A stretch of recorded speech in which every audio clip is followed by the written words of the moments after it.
Hello and welcome to 100% Real with Ruby. Today I have the Alan Aragon back again because, come on. I mean, when it comes to nutritional science and that science placed into practicality where it makes sense to anyone and everyone, where it kind of it brings trolls along because it kind of hurts the feelings of people that try to come up with something fancy because they have their shirts off and they look like they know what they're talking about, but most of the time they don't. It's not it like there's no one else except Alan that kind of lays it out there, lays the facts, and actually makes it really fun and interesting because he makes us laugh along with it, and that's exactly what this all should be. It should be something that's enjoyable, and we can't just take everything so seriously all the time, except obviously knowing the facts. And with that, hello and welcome, Alan. I want you, everyone already knows who Alan is, but with that, maybe you can kind of brush up on some of the more recent things that have come into your media in terms of the carnivore diet is taking a rise again. The keto is always there. So, what is the spiel on the carnivore diet and these diet camps? Because there's veganism picking up in popularity, and carnivorism popularizing itself. So, where should we fall? What does the science say? Well, first of all, thank you so much for having me. It's always a pleasure, Ruby. And you always just deliver hardcore on your end too. So thank you right back. What I've been seeing is sort of this perpetual song that people sing about their favorite diet. And it's usually an emotion based position rather than a science and evidence based position because people are just very emotionally attached to what works for them personally. And furthermore, it's human nature to only be able to think in simple terms. Like we try to process information by sticking things into binary black or white categories. So we're gravitating towards extremes. Just that it's just human nature.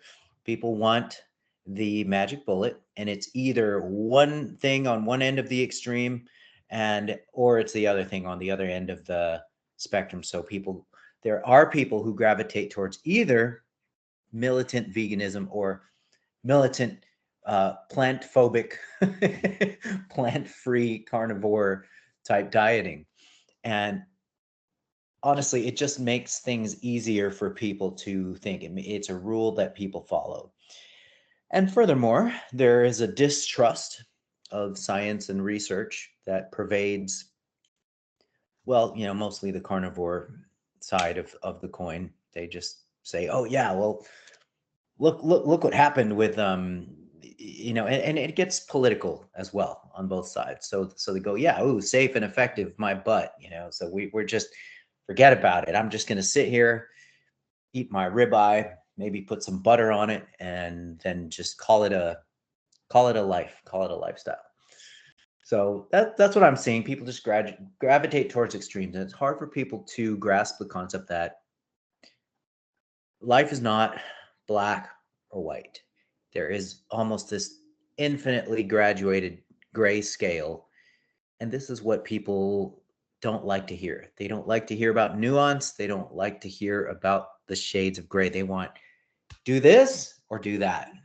So that's kind of the general thing I'm seeing, and it's very common, and I don't think it's going to go away anytime soon. I like the fact that you ended with that you don't think it's going to go away anytime soon. We do it with everything. If you can't do the hardcore version of it all, then not at all. But I also find that a lot of people find it easier to stick to food rules than they do to quote unquote moderation. But moderation isn't just a blanket statement. It's how can you make moderation work for you? Because even that falls on a sliding scale.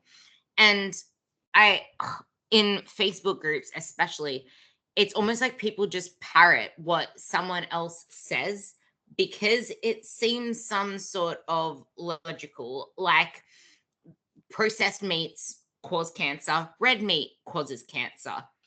What's the truth behind that? And also, I guess you can bring into this there's MDs, neuroscientists, and people with doctor in neuroscience and things like that, saying things that seem like they could be plausible.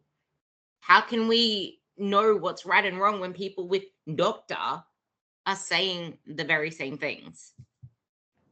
I think it's you can safely disregard the information from somebody who uses words like always or never or avoid this. It's a bad this is a bad food. Avoid this, while they're deifying other foods, like while they're painting this health halo around certain foods and telling you just avoid this and this and that, avoid it.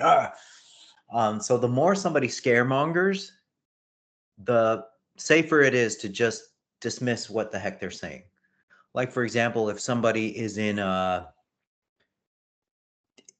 grocery store and they're going down the aisle and they pull something out and say, "See this? Look at this. Oh, look at that. Look at that.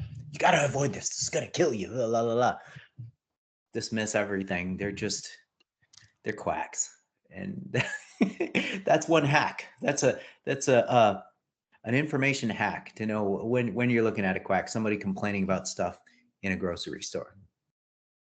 So then, if that's the case, a lot of the things that they point out in grocery stores are things like seed oils, things like GMOs and glycophosphate and Glyphosate, yeah.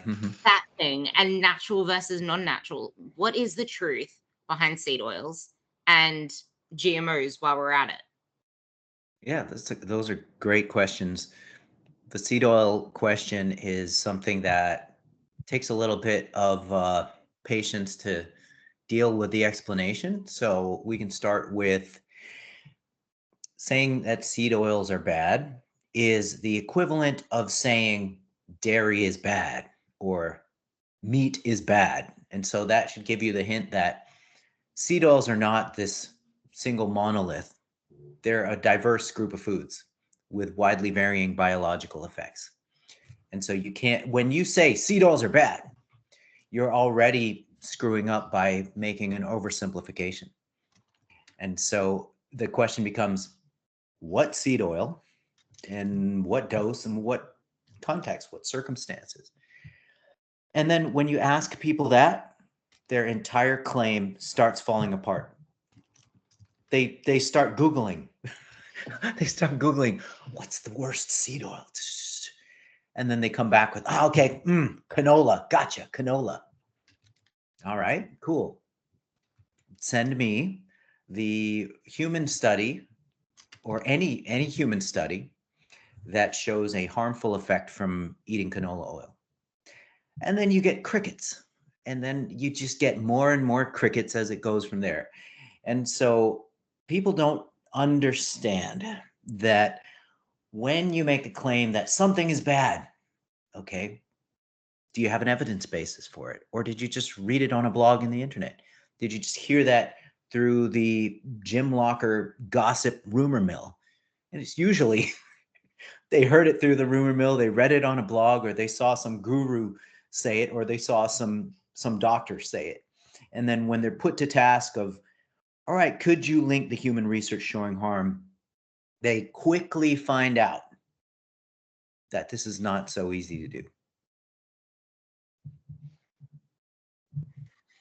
So when it does come to seed oils, what is the actual truth behind it, and why can we actually include seed oils into our diet? I would also want to bring in here because there is this misinformation. Well, it's misconstrued, the whole omega-3 versus omega-6s, where in literature, omega-6s are shown to be anti-inflammatory in themselves. It's just like you said, it's like saying dairy is bad. Okay, but a lot of processed foods come with highly hydrogenated fats and things that are bad for our blood health. But Mhm. that's not to say that all omega-6s are bad. And one of the very first things that I got introduced to when I started my nutrition education is how great flaxseed oil is for you. But that has the word seed in it. Is it all of a sudden going to just like put me into hospital or something?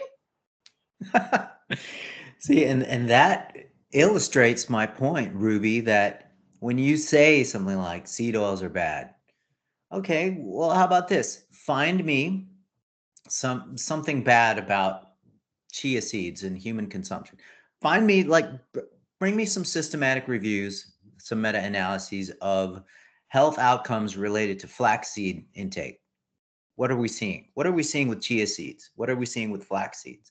What are we seeing with sesame seeds? Oh, guess what? We're seeing all positive, favorable health outcomes and a wide range of them.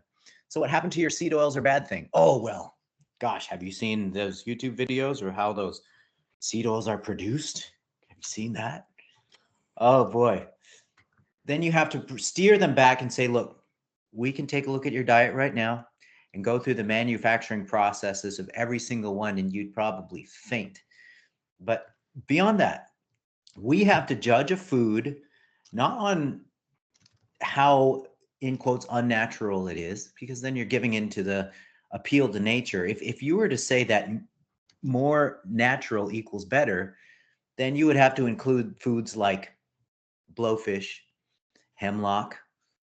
You know, you can eat, you're free to eat hemlock and blowfish, all natural, but you'll die instantly. And so they fall victim to the appeal to nature fallacy, or some people incorrectly call it the naturalistic fallacy, but it's an appeal to nature that appeals to people's emotions. They think that, the closer it is to nature, the better. Okay, well, what about those wonderful, cute little colorful poisonous frogs that you can touch to the tip of an arrow and kill a large animal with? So those things are perfectly natural. What about jellyfish? Jellyfish natural things. Why don't you pick one up and eat it like sushi? See what happens. And so people fall for that real easy. And so I digress just a little bit. So um, people have this idea that just because something requires a certain set of processes in order for it to be fit for human consumption, then they go, oh yeah, well, this food has been engineered, this food has been manufactured somehow, and therefore it's bad for you. No, that's not true. It's only bad for you if it adversely affects measurable parameters of human health. And so in these range of parameters we can look at, there are the hard endpoints, the hardcore, the so-called concrete or hard endpoints like death, like disease, like cardiac events. We can follow those things. Or we can look at the steps that lead there, or the intermediate endpoints, intermediate parameters or outcomes, like changes in blood lipid, um, changes in glucose tolerance, changes in any number of elements on the blood panel. We can look at those things too.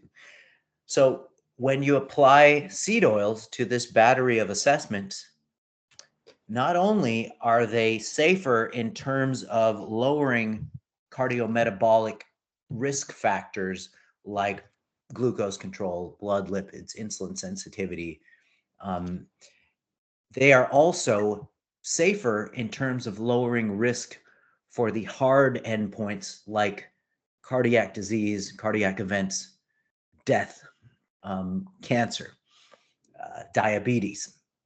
So, all along the spectrum of parameters, seed oils outperform things like butter, lard, beef fat. So, look, how how easy and fun would it be to be able to point to seed oils as the thing that's killing us?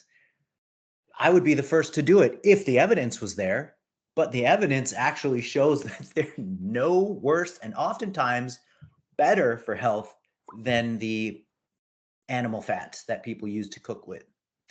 And I'm talking about land animal fats because fish fats typically show favorable health effects. Yeah, and I guess this can kind of go back to the introduction where we brought in the animal meats. Do you see long-term carnivore impacting any of those actual health parameters or red meats or literally any animal product in general? Because I know you get riled up just as much as me when you see Netflix documentaries popping up because they tend to be vegan propaganda. And then people start fearing all of these things that they never once had a problem with before. Hmm. So there's a complicated answer to that, Ruby, as with everything. I love complicated answers. So the complicated answer to that carnivore question is carnivore tends to, especially when the general population who is used to consuming the standard Western diet, getting on carnivore tends to increase protein intake and remove the carb fat based highly refined and processed junk food. It tends to remove that. And so there's a few things going on at the same time. Number one, people are losing body weight and body fat pretty rapidly when they go carnivore because they're essentially getting on a ketogenic diet that is devoid of the extra calories that would come from plant foods in themselves. And so they're typically going on an accelerated version of the ketogenic diet. So they're losing body weight and body fat very rapidly. And so whenever you lose excess body fat, by whichever way you do it, this in and of itself is going to impart profound reductions in cardiometabolic risk. And so, but there's a simultaneous thing that's going on at the same time is that when people go hard with the carnivore diet and they go hard with thinking that, oh, hey, I can just eat meat and eat half sticks of butter and, all the rest of that. And then they end up initiating processes at the vascular level that take years and decades to manifest adversely. And so they're winning in one sense, in that they're reducing body fat and they're improving body composition, but they're losing in the other sense in that they are putting their cardiovascular health at risk. And so when you're doing these things at the same time, it takes much longer to manifest negative outcomes. So a lot of the times, honestly, some people are better off on the carnivore diet than they were on the standard American diet, where they're eating 2,000 calories more than they should have been. Okay, so it's almost, in some cases, it's the lesser of the evils, but it's still a suboptimal and risky diet nevertheless. But people don't want to hear that. They want to hear, what do I need to cut out? Make it real simple, make it real extreme. Oh, no plants, no plant food. Plants are trying to kill me. Good, perfect. I can do this. I can do this. So that's the problem. That's the problem with it. That's the screenshot I sent you.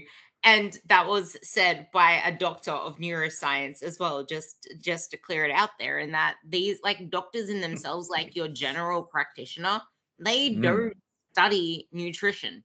I know. Neuroscientists don't study nutrition, they study the brain. And it's when you think that just because someone has a doctor by their name, that everything they say is going to be a fact, or that there's a book that has PhD slapped on the front, it doesn't mean that what is in there is going to be factual, because PhD in what? Doctor in what? There's like you need to dilate that down. You brought up a really important point, and like veganism, carnivorism, They can both be taken to extremes that are extremely bad for you, because I know vegans that have the worst diets in the world, and there are some that had to start eating meat again because they never approached veganism the right way. Even some people that did, somehow it wasn't working for their bodies, so they needed to start introducing meats again, and all of a sudden they're vibing again. You need to. I'm not against veganism. I'm against carnivorism. Very against that, because that is bad. But the best place to be is in that gray area, in the middle, where most of your diet is plant food with animal meats on top, because that is like, you're not just eating protein when you eat meat. You are getting a lot of other vitamins and minerals with those animal products. But the whole like cutting out the processed crap is a part I loved that you said, because there is this myth of a slowing metabolism and dieting ruining your metabolism. But the thing is that weight loss in itself does induce adaptive thermogenesis in both females and males, but we're talking about females. But females somehow adapt harder, and that's usually a behavioral thing at the same time that we respond to stress differently. But the metabolic adaptation isn't really as great as we're made to believe it is. It's usually our behaviors that have changed Mhm. that make our metabolism slow down, and it doesn't just ruin our metabolism, because then we blame dieting, or we blame our hormones, or we blame the fact that we're aging, or we're now mums that we can't lose weight. So what is the science behind that? Yeah, those are really good points, and there's a lot of controversy surrounding the topic of metabolic adaptation. But fortunately, there's been a lot of investigation recently on, bottom line, like how much metabolic adaptation or adaptive thermogenesis, adaptive thermoreduction actually happens as a result of dieting. And it turns out that it's it's not as dramatic as we would want to assume. It comes down to less than 100 calories a day decrease in resting metabolic rate. It's usually like 50 to 60 calories reduced in resting metabolic rate, um, when you account for things like lean body mass loss and the loss of metabolically active tissue. So then after you account for all of those things, and you account for decreases in activity, both voluntary physical activity and uh, subconscious non-exercise activity decreases, then this margin of metabolic adaptation, where your resting metabolic rate slows beyond what would be predicted from the loss of metabolically active tissue, comes down to a very kind of piddly amount of calories. Like I said, 50 to 60 calories. Now, with that said, there are certain exceptions. Um, Physique competitors, for example, recently were shown by Isola and colleagues to have experience a decrease in resting metabolic rate of about 10%. Um, a, this is above and beyond what would be predicted by losses in like lean mass. So that 10%, we're looking at like 150 or 200 calories of, in quotes, metabolic adaptation at the end of this 3 to 6 month dieting phase. So if you take leanness to an absolute extremes, then you're looking at as much as 150-ish calories, sometimes close to 200 calories or so decrease in resting metabolic rate that gets lost to the monster of metabolic adaptation. But in the general population, this amount is about a third of that. So, um, it most of the decrease that happens comes from physical activity. And most of that physical activity decrease doesn't come from exercise activity decrease. It comes from non exercise activity thermogenesis where you just subconsciously are moving a lot less. And so when you combine the decrease in non-exercise activity with that small amount of metabolic adaptation, then it can kind of add up, especially when you combine that with misreporting and unreported binging episodes. So that all of that adds up in the body being very defensive, both behaviorally, mostly behaviorally, and a little bit physiologically defensive against the dieting process. This kind of goes back to our very first podcast where I explained exactly what weight loss resistance is, and Alan kind of went deeper into the topic of weight loss resistance, in that the fact it's not your body that's being resistant, it is your mindset, it is your psychology, it is your behaviors, because you are a sum of your habits. And as your habits start to slow down, as you start to slow down, as does your metabolism. But that's because you slow down. And that's the same when people say, my age is preventing me from getting to the body that I want to get to. Aside from the fact that we typically slow down, sometimes we tend to not push ourselves the same way in our training when we know that training is what builds the body that we want. Without the training, you're not going to have the muscle definition that you want. You can fat loss yourself all the way that you want, but you are putting yourself at a higher risk of muscle loss, which is when you will adapt harder. You are putting yourself at a higher risk of getting into these tendencies, like you said, with the binging, in that you're adapting to a smaller engine during the week. You're underfueling your activity. This is my most passionate topic, so I want to dig deeper into the literature with you here. This is where you're underfueling your most active state through the day to maybe binge at night, or your most active week where you're training, where you're doing things that are conducive to building the body that you want.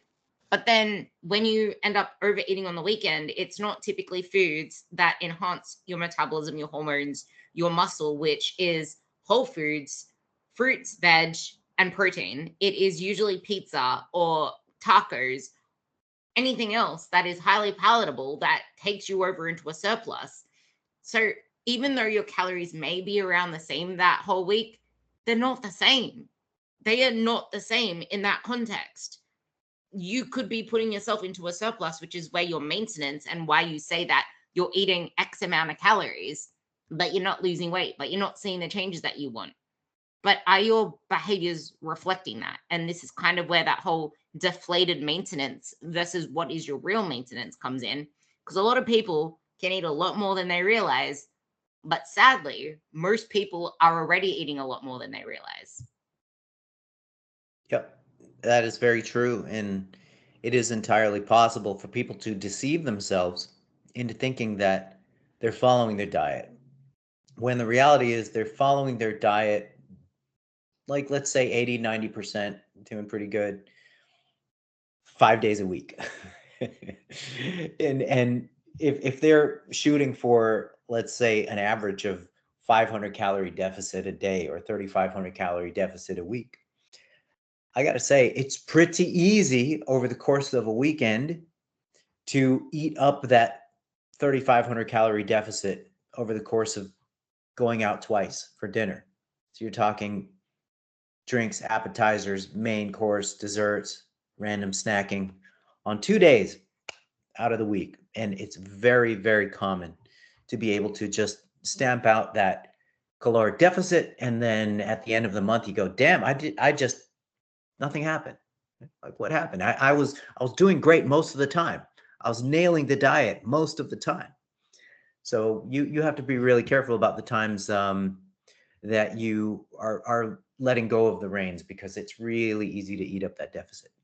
Yeah, and going back to that whole NEAT concept, which is the activity that you do outside of the gym, it really does add up. And this is kind of why it does my head in when people talk about, actually, this is a good place to bring in the science of reverse dieting as well. But it really does my head in when people talk about, it's people like you, because I was trying to explain that reverse dieting isn't real, that you don't increase your calories 50 at a time, and there is no such thing. Because I put a post up, you can explain the science of this too. that there is no such thing as eating so little that your body won't lose weight. And they're like, well, it's people like you that make us reverse diet people in the first place. Well, no, you really aren't eating that little and not losing weight. It's the fact that because you're so restricted, either your movement is extremely restricted or you're actually, no, you're exercising so much that you're tiring yourself out and not able to do anything else outside of the gym. You might be moving your feet quite okay-ish, but outside of that, you might be a friggin' starfish.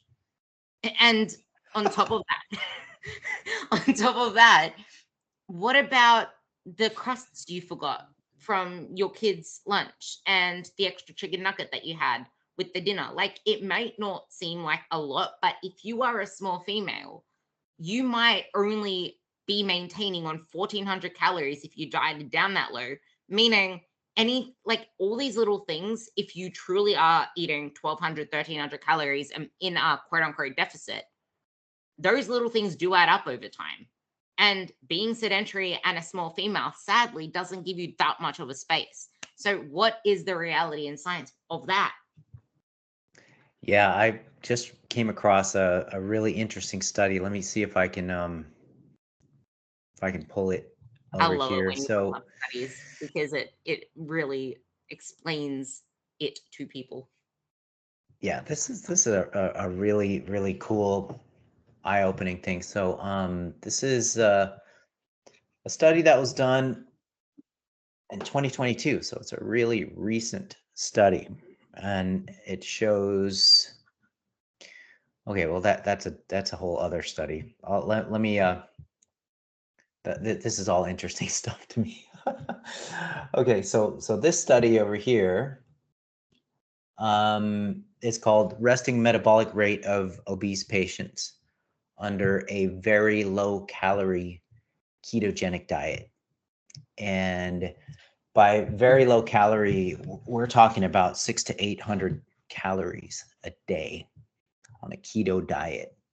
And they actually did not experience any significant metabolic adaptation that would not be predicted by drops in lean body mass.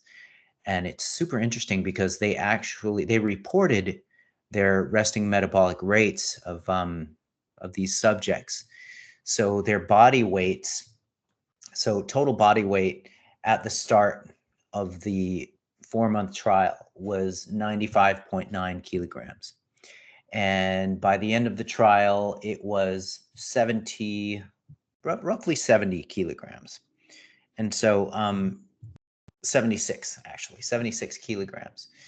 And so they lost a substantial amount of weight, but their resting metabolic rate, their decrease in resting metabolic rate was wholly explainable by decreases in lean body mass. And so resting metabolic rate at baseline was 1978 calories.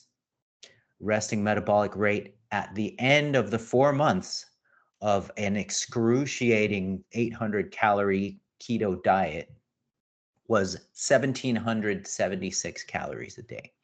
That was their resting metabolic rate. And so this is very common. Some people think that, oh, I, I won't lose weight on 1200 calories or 1000 calories or whatever it is, that people think that, oh, I'm maintaining 100 kilograms or 90 kilograms on 1200. Uh, okay, you might think that that's the case, but every time we put subjects under the microscope and examine their resting metabolic rate objectively, it just still, it's never that low that people are claiming. And so, now granted, you can take somebody who's a very small person, and theoretically, they could have a resting metabolic rate of 1,000 calories or less.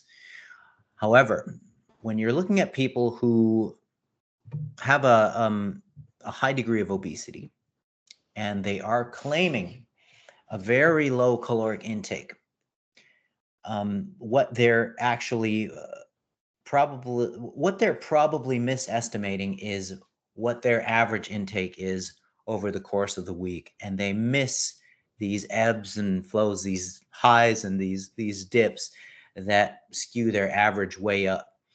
And there is research, some classic research. I think it was 1992, and this is a study that I bring up all the time because the results are very illuminating. And yeah, it was 1992. So it's Lichtman and colleagues. And the name of the study is Discrepancy Between Self-Reported and Actual Caloric Intake and Exercise in Obese Subjects. And what they did was they examined a group of obese subjects, the history of thyroid medication use, and with a self-proclaimed diet resistance. And they locked them under surveillance and did their interventions and found out that these individuals were underreporting caloric intake on average by 47%. And they were overestimating or overreporting their habitual physical activity by 51%.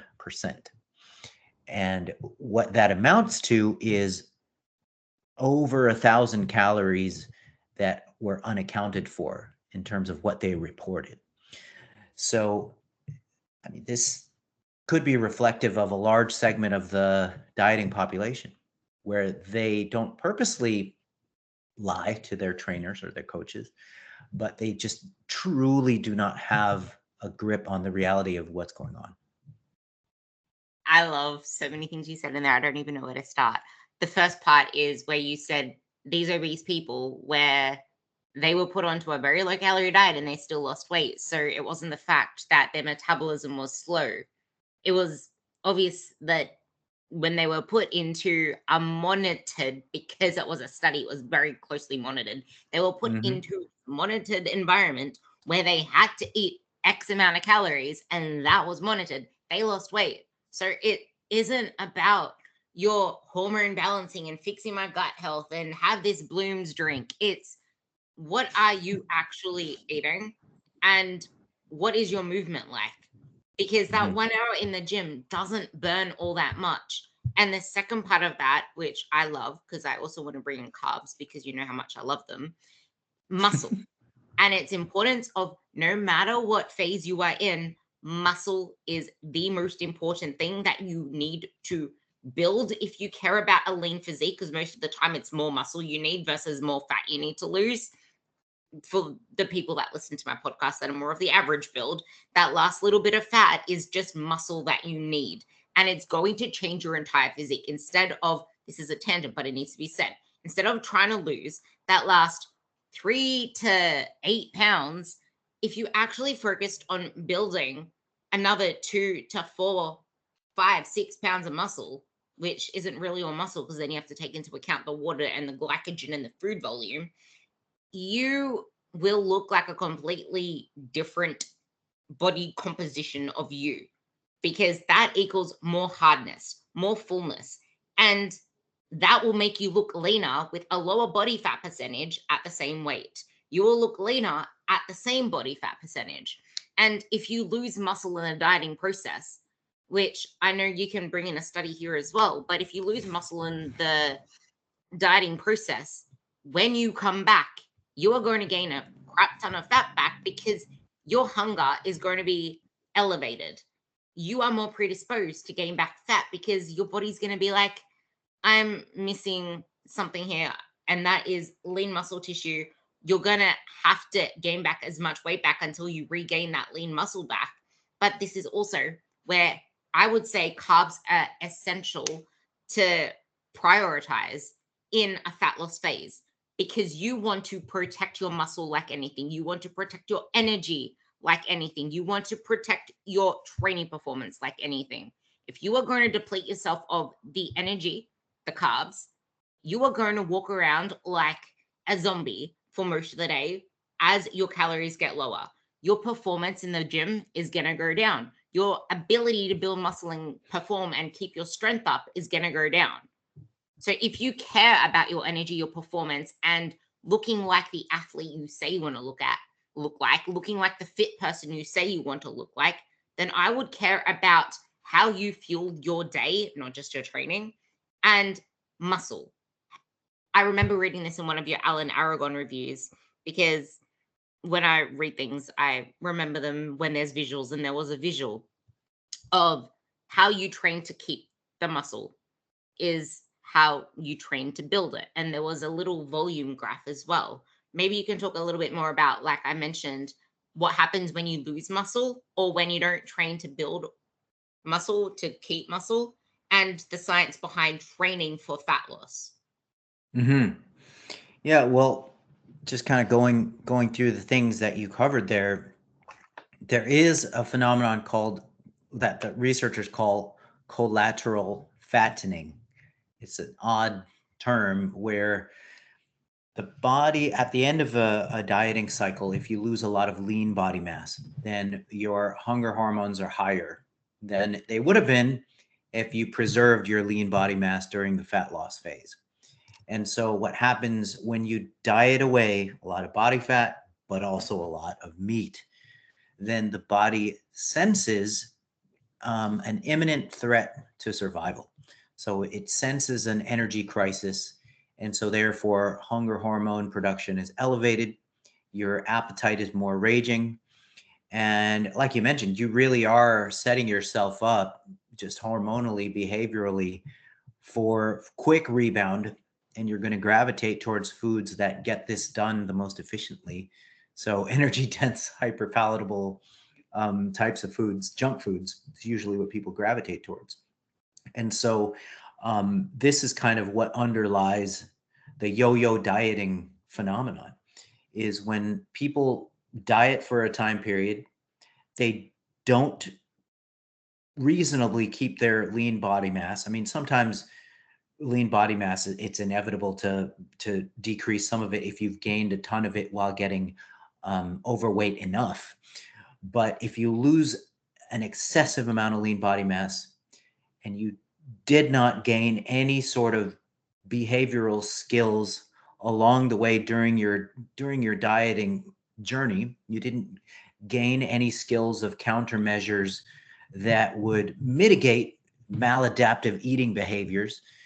And of course, if you learned a bunch of bro science and weird stuff about magic foods and evil foods, then at the end of the diet, you're at a bad spot. You are primed and ready to just regain all the weight because you're frustrated.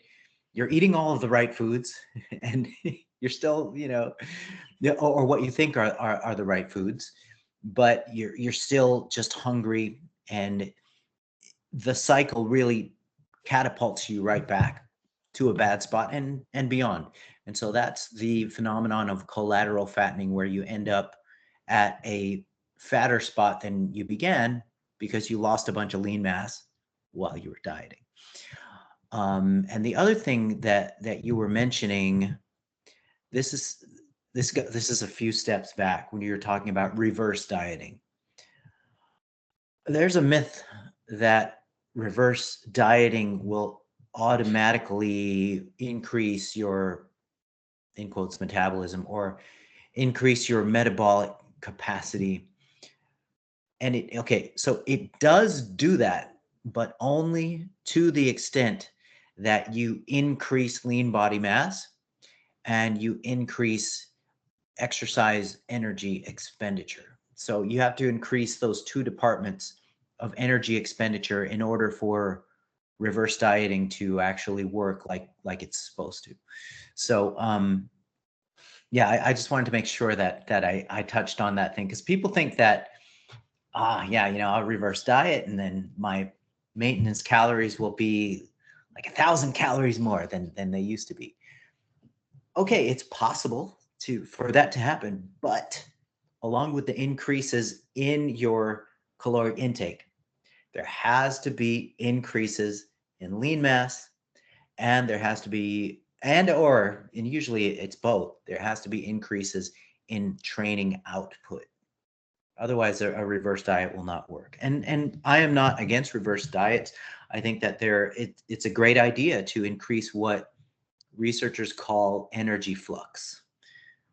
Because a lot of times low energy flux types of scenarios are really what's keeping people overweight or overfat. And if you can just increase energy flux, then you can increase lean mass and improve body composition without incurring these issues with hunger. So yeah, it could get a little complicated, but I don't want to overcomplicate it.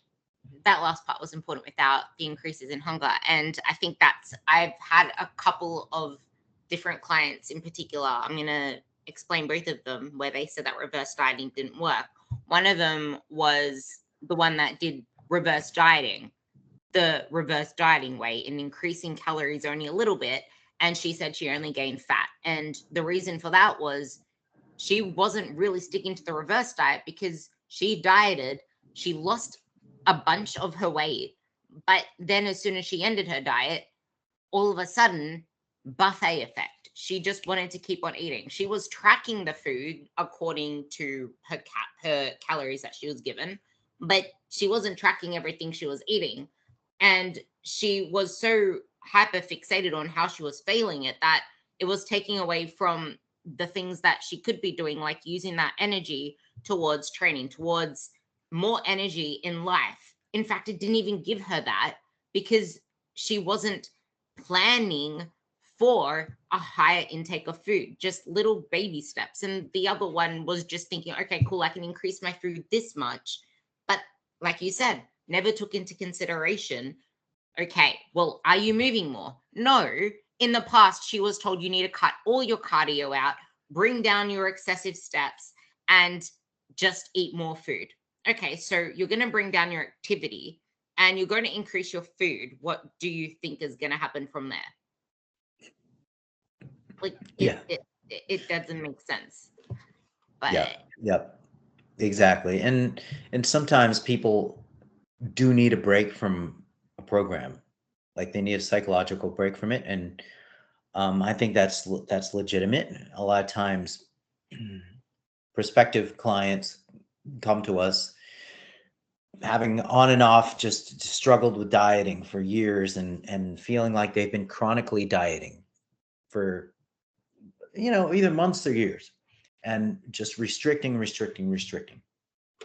And so and going through periods of high training volume, high training output, trying to hit 10K steps a day while doing formal cardio and resistance training on top of that and dieting. It's like, all right, so why don't we go through a break? Why don't we do a structured break where you will have to be psychologically fine with gaining some weight because we're going to try to pull everything back and give you a psychological break. And you need that psychological break. If you just try to push forward without taking a break, then you're probably going to keep getting the same level of frustration that you've been getting. So let's take a break, gain some body fat, learn how to look at foods differently. And hey, pull back the training volume too. And then after you've taken enough of a break, then we can reassess and see what approach you want to take to initiating a progress phase before you take another break. And I think that people underestimate the effectiveness or the power of taking a break. And people underestimate the power of knowing that it's okay to gain a little bit of body fat periodically, just to sort of take a vacation from the program. But more than that, a lot of people who've been chronically dieting, they've never valued maintenance phases. They've never been taught the value of, hey, let's imagine you've lost 20 pounds. That's a lot of weight to lose. Let's say somebody lost 25 pounds. Sometimes you have to explain to them, I know you want to lose 50 pounds, but you're halfway there. And the 25 pounds that you lost, if you can imagine okay, so every gallon, picture a gallon jug of milk. All right. That's, imagine it filled with butter. Okay, that's 8 pounds of fat is per gallon of milk. All right. So picture three of those, just picture them sitting next to each other. You lost three of those. If you've lost 25 pounds of fat, and a lot of times people lose sight of the reality that in order for you to lose that much fat, you really have to fundamentally change your psychology and your physiology and even your the even the fundamental infrastructure of your circulatory system and your neurological system, because you're no longer supporting that body fat, and even biomechanically things are different. And so I think that people don't give themselves enough credit for the amount of progress they made, and they want to, and they see themselves as being halfway successful, so they're still not winning the game. And when somebody is at that place psychologically, I think it helps to bring them back down to earth and say, hey, look, you lost, let's say they only lost like 8 pounds. Just say, hey, get a gallon of milk, look at it, picture it filled with butter. You have removed that from your body, like for good. That's a big deal. And so therefore we just keep moving forward. Now I'm going to challenge you to, let's go back to the person who lost 3 of those gallon jugs of fat from their body. I want to challenge you to hold this for another month. I want to challenge you to hold this for another 2 or 3 months. Let's see if you can do it. Let's see if this change is actually permanent.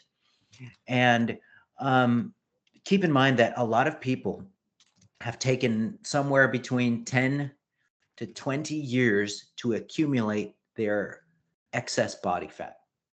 So if somebody is frustrated at 3 months or even 6 months, you have to bring them back down to earth and say, hey, look, you're expecting to make these fundamental changes in your physiology and your psychology inside of a few months. It's not going to happen.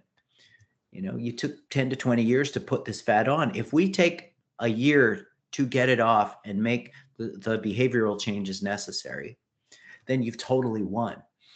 And so I think that when people kind of gain a little bit more perspective of the long term, I think it helps them sort of see how silly it is when when they think that they haven't made much progress, or when they think that, oh gosh, you know, this, in quotes, this reverse diet, I can't deal with it because I'm or this maintenance phase, I can't deal with it because I've gained like 2 to 3 pounds back. That's perfectly fine. I think people can gain 1 to 2% of their body weight back during a maintenance phase, and it's worth the psychological break that they're taking. And I know I'm going on and on here, but um, a colleague of mine, a friend of mine named Paul Nobles, runs a program where his clients spend more time in maintenance than they do in dieting phases. And so and that's a really interesting paradigm, and actually a really attractive paradigm for certain populations who have spent most of their lives trying to diet. So like what Paul does is he cuts off people's dieting phases at like 4 to 6 weeks, and then he has them maintain for 2 to 3 months, and then he repeats the cycle. And so their maintenance time is like double and triple the length of their dieting time. And for people who don't have a show to do, or a photo shoot to do, or a film that they're going to do, or a way they need to look within X number of weeks, I think it can be a good idea to try to shift people's mental set, their mindset from, okay, I got to diet, and take these little breaks every now and then, to, okay, let's see if I can go through a dieting phase, and then let's see if I can maintain it for a substantial period, and let's see if I can manage that maintenance phase properly. And ultimately, you want to be able to manage maintenance properly. So I really like the idea of incorporating those maintenance phases. God damn, you just started the main course. Oh, like this, I am all about time away from fat loss, and especially for my audience, most of you listening to this need way more time away from maintenance because the body you think you want is not made in fat loss. Yes, it's going to trim off some of the fluff, but you can't ever see that result that you want once you trim off any fluff there, if you can even trim it off, because like we said, the weight loss resistance is due to diet fatigue. It's due to you only placing your value on either how little you can eat, but mostly on the scale going down, trying to stay under a certain number. As soon as the scale goes up, because you're scared of it going up in maintenance, or you think that as soon as it goes up, it means that you failed, or the only way you measure success is when you're moving towards a leaner body through dieting.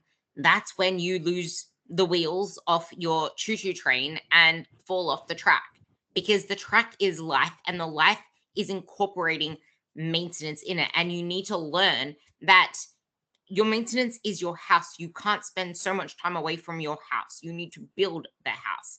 And fat can't be lost all at once. It's in phases. Like, sure, if you want to string it out over 2 years and accumulate 2 years of diet fatigue, if you can even stick to it that long, go for it. But I know most people want to get in and out of fat loss phases as fast as possible. And when I mentioned that, I meant that's typically someone that has a lot of weight to lose. But most people listening to this, well, most people that come to me don't have 80 pounds to lose. It's usually around the 30 mark or the 20 mark, or just people that have that little 3 to 5 pounds left to lose. It's not fat loss that you need there. You need to be patient in the process, and the more time that you spend learning to maintain, the better. So thank you so much for bringing that last part Yeah. in. And I kind of want to bring your wife back into this, because Sure.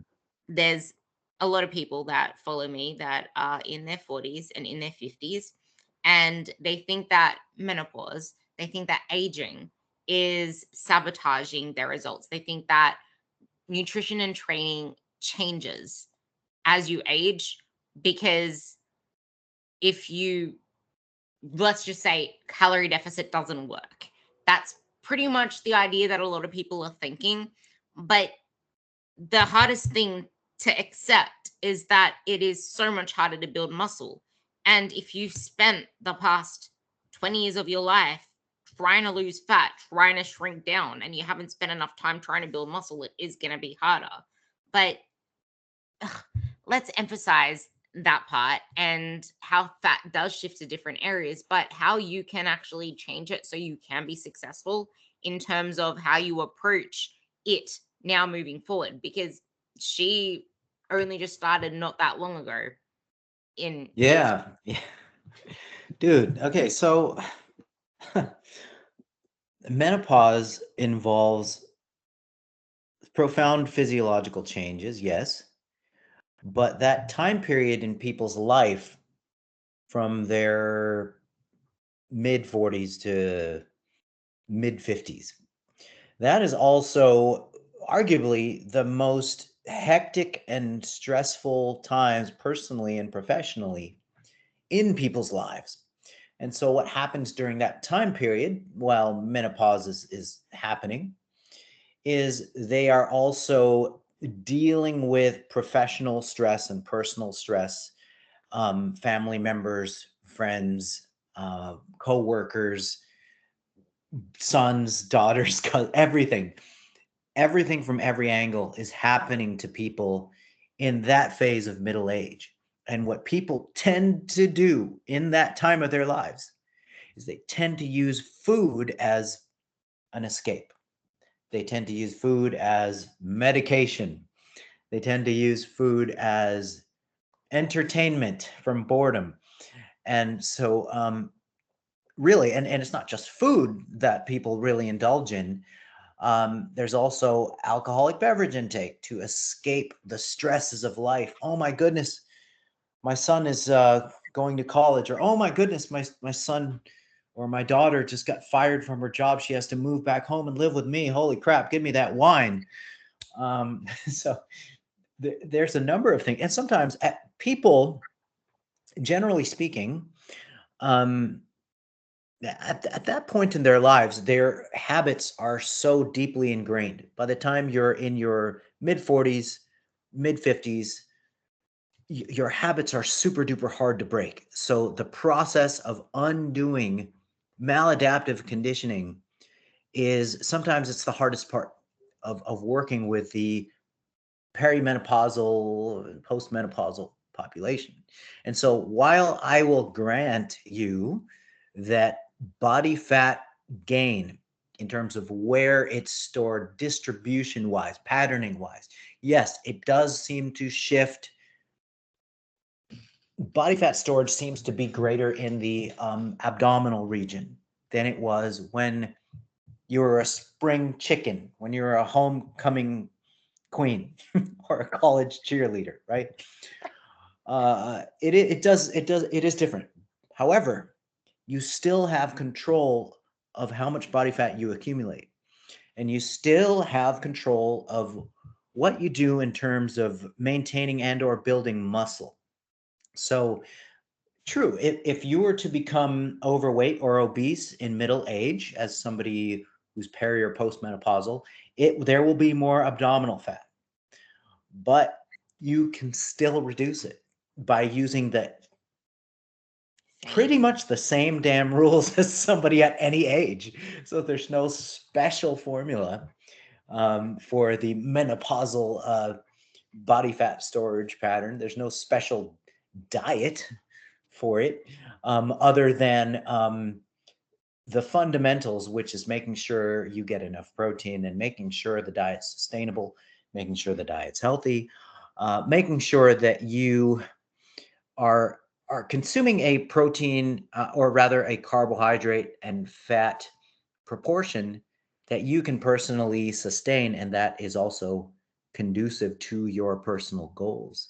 I think that there's this big myth that menopause comes with an automatic gain in abdominal fat. And this is only true for the typical Western lifestyle pattern where people's physical activity creeps down, their sedentary behavior creeps up, and their tendency to overconsume food, use it as medication, overconsume alcohol, and let food become sort of this medication against stress. I think those types of patterns are what coincide with that age bracket and make people think, oh boy, I am doomed to the menopausal belly. But that's just not true. And I guess this dispels the myths that hormone coaches and holistic coaches trying to sell their special menopausal programs put out there. Yeah. So I love the fact, because I really wanted you to bring in that alcohol part as well. How can this be such a massive setback more than usual for especially as our hormones change, for women as they age? There's a couple of different pathways towards adverse effects, and one of them would be the way that alcohol acts upon disinhibition. So the effort factor, where you have less discretion and you less care about what you eat and what's in front of you. You just kind of say, "Oh, screw it, I'm just going to eat it." And this is a tendency when people are intoxicated. So if you can kind of imagine like showing up at the Waffle House at 2 a.m., you're starving, you had a few drinks, I mean, you will have a much greater tendency to overeat these hyper palatable, unproductive types of foods, more so than you would have if you didn't drink. So that there's the disinhibition, or the effort effect of alcohol. And then there is another effect that's highly underestimated, and that is the negative effects of alcohol or excessive alcohol intake on sleep.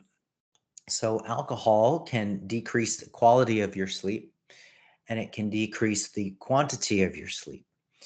And if that happens, then not only can that impact your training output, but it can also impact your appetite levels through the day. So if you lack sleep, once again, your body gets defensive, senses some sort of a survival threat, some sort of an energy crisis, and you will be much more hungry and have a much more intense level of cravings if you chronically lack sleep. And alcohol can facilitate that lack of quality sleep. And then, of course, there's the calories within the beverages themselves that are adding to this phenomenon. And further down the line, if somebody truly is abusing alcohol, then the next day hangover effect can prevent any kind of training or any kind of real movement at all. And so your exercise activity goes down as a result of the hangover. Your non-exercise activity goes down as the result of the hangover. Your cravings are increased. And it's just a big cluster jam of issues as a result of alcohol intake. And everybody is different in terms of how they respond to alcohol intake. Everybody's different. There are some people who, after one drink, they're like, that's enough. I'm done. Put it down, go on with their lives. There's other people who are like, okay, couple drinks, not really feeling the buzz. Let's go for a third one. All right, beginning to get there, fourth one, fifth one. And so it just kind of ranges, you know. Um, and so you you never know what kind of person you are in terms of your response to alcohol unless you start the habit. And so that's why there is an inherent level of risk in starting the drinking routine. And that's just because statistically, at the general population level, about 10% of the general population, literally 1 in 10 people in any given room, has some degree of out of control drinking habits. They have some degree of alcohol use disorder. And that's the alarming statistic amongst the general public in the developed world. Is that 1 in 10 people have an issue with alcohol. I have one more topic after alcohol, but I do want to say you don't know how much easier your process and results can be when you give up alcohol, because most people are drinking it before bed, and alcohol before bed, like you said, it sedates you and your quality goes down. So you might be clocking up the hours in bed, but they aren't good ones. And that's going to impact so much more. And come on, like as you age, muscle synthesis is already lower. You're already finding it harder to lose fat to build muscle. Don't make it worse. Do our elimination pathways also slow down as we age, or is that also individual? It's individual, but things tend to, at the general population, everything kind of gets worse as we age. But people who proactively institute healthy habits and routines, well, obviously they'll have the best outlook as far as health span and preventing and delaying these negative processes. I just love the fact you said health span there, because people are so obsessed with health span and natural and organic, yet they drink alcohol more often than not and fill themselves with freaking pre-workouts and, oh my God, take my supplements. Oh, but eat natural. But that was the digression. The last topic I want to cover, which kind of can help with the last topic, but just in general, what exactly is the science behind collagen in terms of everything and anything? Because it's not going to be conducive to muscle growth, but there is a lot being said about collagen.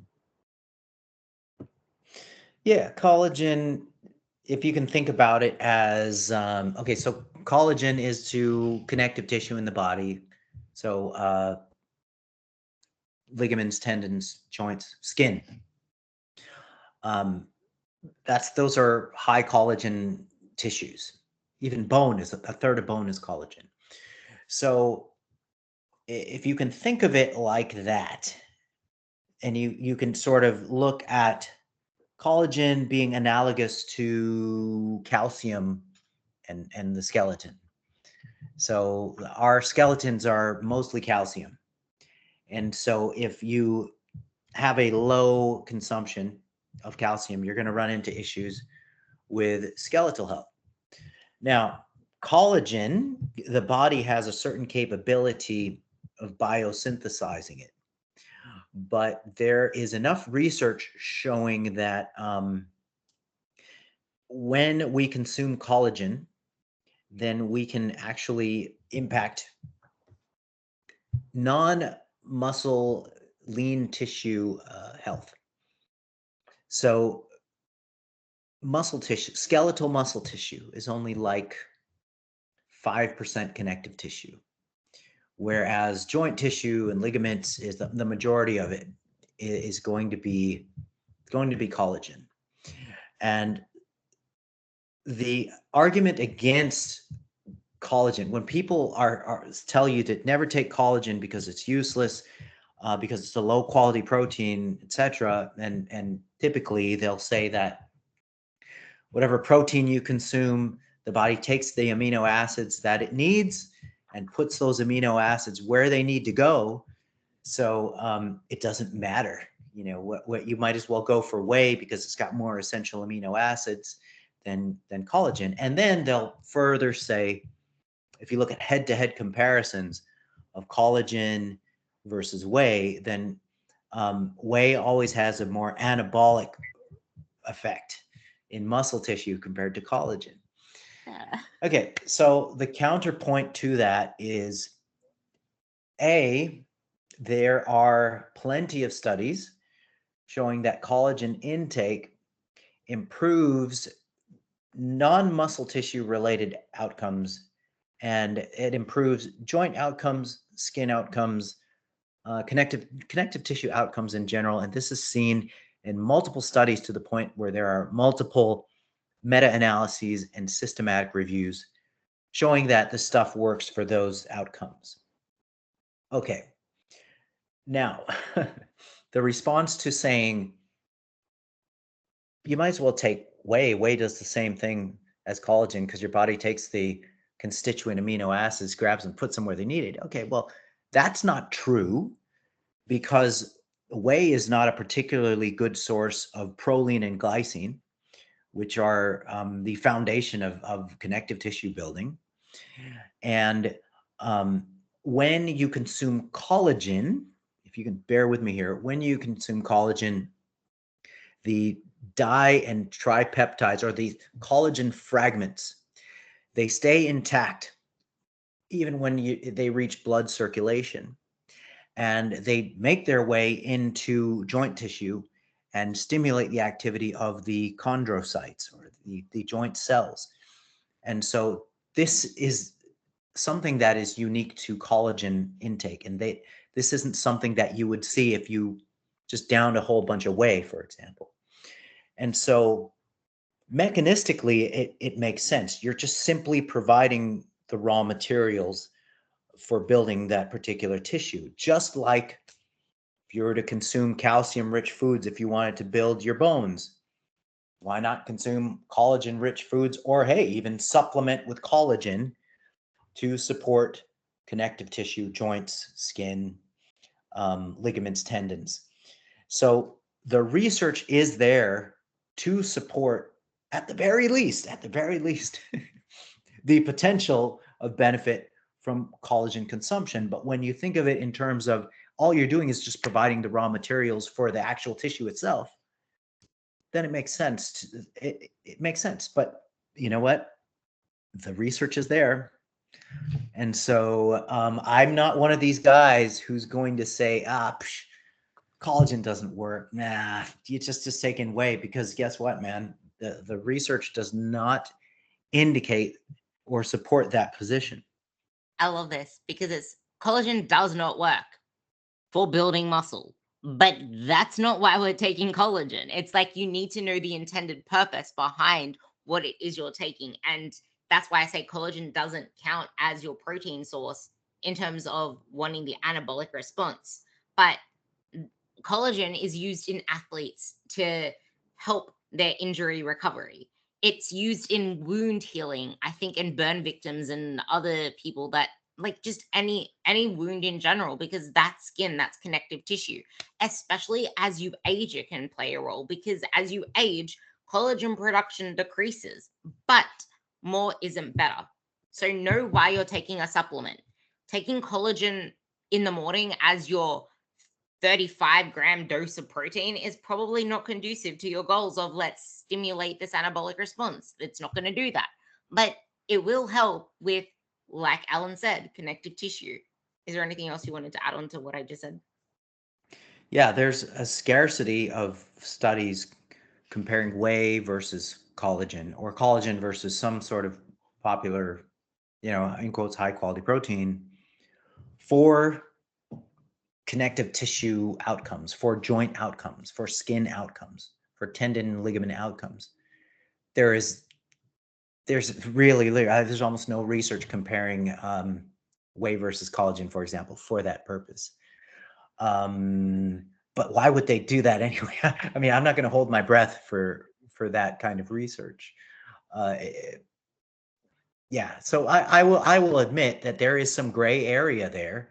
For all I know, hey, we could do 5 studies in a row comparing whey versus collagen for let's say some sort of joint or tendon or ligament related outcome, and then let's imagine whey performs just as good as collagen for all of that stuff across a replication of studies. Well, then I would admit, I'd go, oh, well, heck, apparently the body can assemble collagen just fine from high quality non-collagen proteins in the diet. But as things stand, it doesn't make biologically plausible sense that that would be the case. That's that, like you literally stated it before.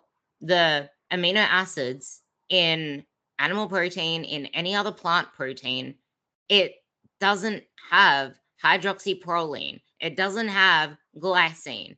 It doesn't have the constituents of what make up collagen. So, yeah, okay, take both, but more isn't better. More protein is better in my eyes, but more collagen doesn't give you more collagen production outcomes. So, Yep.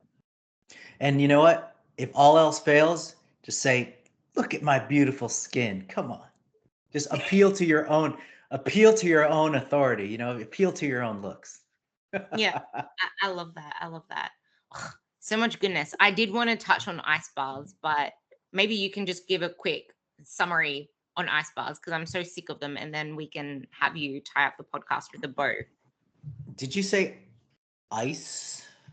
Or... Ice baths. Ice baths. Oh, dang. Your accent was so epic that I actually flew over my head. Okay, so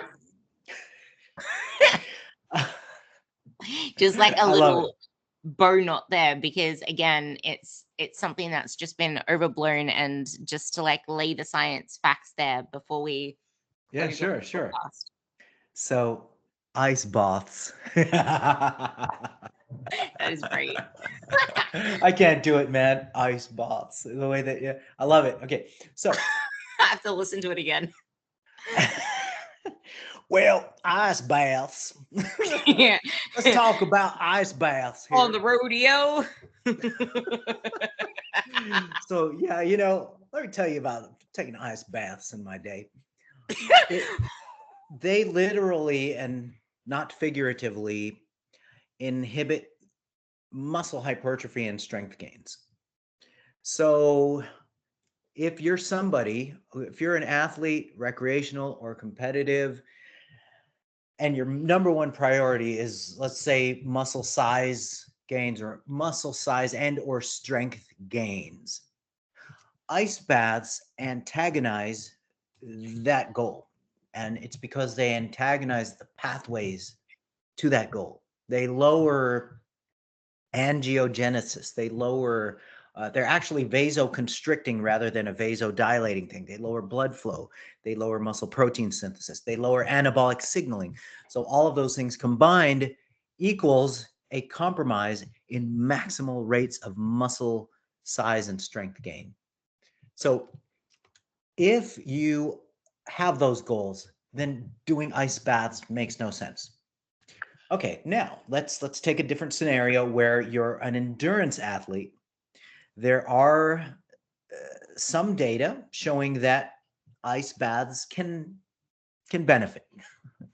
And it's just a whole different game, a whole different set of imposed demands. And so there seems to be a divergence there of the benefit for ice baths and size strength related goals versus endurance goals. And as far as all the longevity speculations of ice baths, that's just a bunch of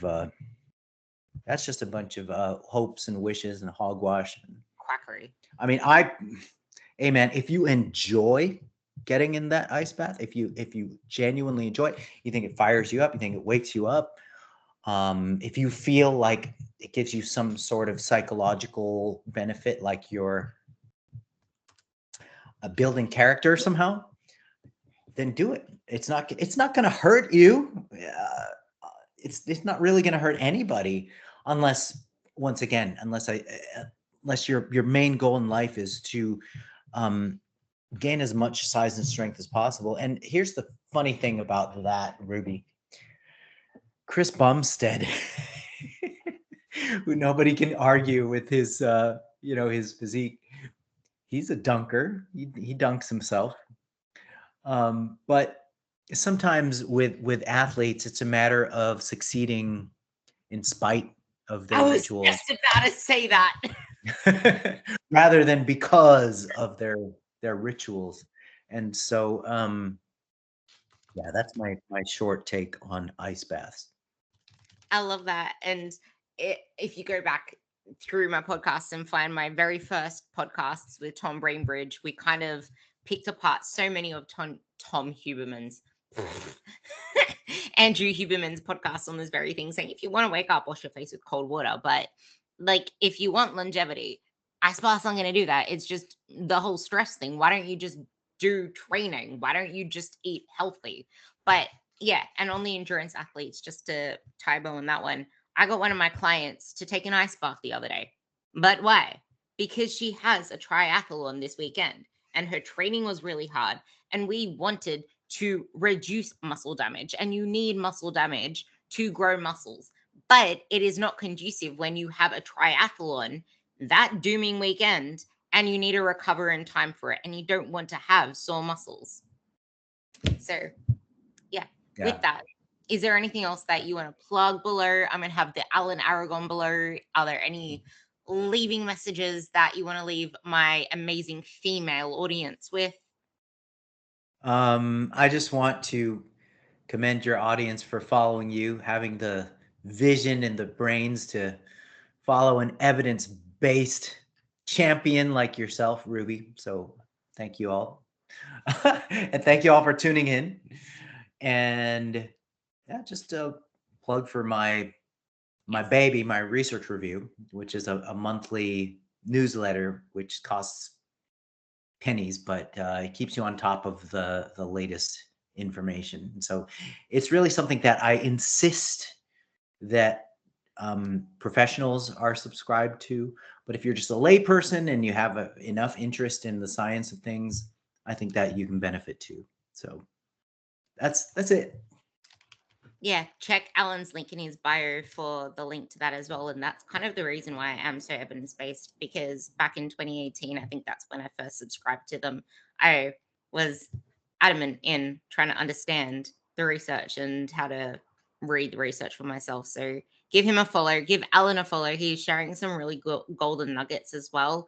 And if you haven't already, please read his protein book and his flexible dieting book as well. But just more protein in your life is something that can offset so much of the other stuff, because we tend to overconsume food until we meet our protein threshold anyway. So if you get a good understanding on protein, you kind of take out a great proportion of your dieting questions as well. So go check out those books. I'm pretty sure everything's in his bio, but check it out anyway. And Thank you for coming onto this podcast. Thank you for listening to this podcast. If you have any other questions for me or for Alan, he responds to many, many questions. Ask them on his posts, ask them in his messages, and he'll get back to you, or send something to me. Share this podcast with someone, see who you can benefit today. If you have any menopausal friends in particular, I highly suggest you send this podcast to them, because it will be very beneficial in helping them see that they aren't doomed, and that the hormonal balancing gurus aren't their answer to their questions. So, with that,